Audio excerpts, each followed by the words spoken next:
Hi అండి, ఈరోజు ఎంతో రుచికరమైన టమాటా పచ్చడి తయారు చేసుకుందాము. ముందుగా స్టవ్ ఆన్ చేసుకొని ఒక ప్యాన్ స్టవ్ మీద పెట్టుకుందాము. దానిలో కూడా కొంచెం ఆయిల్ యాడ్ చేసి ముందుగా కడిగి పెట్టుకొని కట్ చేసుకున్న టమాటా ముక్కల్ని యాడ్ చేసుకుందామండి. వాటిని కొంచెము టమాటాలని అన్నిటినీ మగ్గనివ్వాలి. దాని తర్వాత నీట్గా వాటిని కలుపుకోవాలి, మాడకుండా. కలుపుకున్న తర్వాత కొద్దిసేపు మగ్గనిచ్చిన తర్వాత దాంట్లోకి కొన్ని పచ్చిమిర్చి యాడ్ చేసుకుందాము.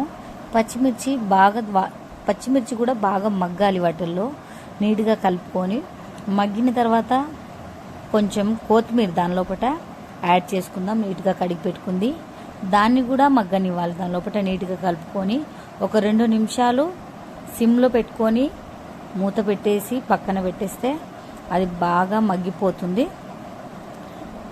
అవి మగ్గిన తర్వాత కొద్దిసేపు కలుపుకోవాలి. నీట్గా కలుపుకొని దాన్ని గ్యాస్ బంద్ చేసి కొద్దిసేపు ఆరబెట్టాలి. టమాటా, పచ్చిమిర్చి, కొత్తిమీర చల్లారిన తర్వాత మిక్సీ గ్రైండర్లో యాడ్ చేసుకోవాలి. యాడ్ చేసుకున్న తర్వాత దాంట్లోకి రుచికి సరిపడినంత ఉప్పు, కావలసినన్ని 5-6 రెమ్మలు వెల్లుల్లి వేసుకొని ఫైన్ పేస్ట్ చేసుకోవాలండి.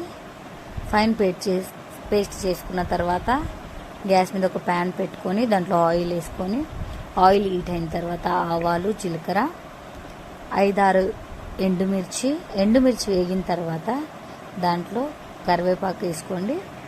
కరివేపాకు వేసుకున్నాక ఫైన్గా గ్రైండ్ చేసుకున్న టమాటా మిశ్రమాన్ని దానిలో టమాటా పచ్చడిని యాడ్ చేసుకోండి. నీట్గా కలుపుకొని సర్వ్ చేసుకోవడమే అండి. ఎంతో రుచికరమైన టమాటా పచ్చడి రెడీ.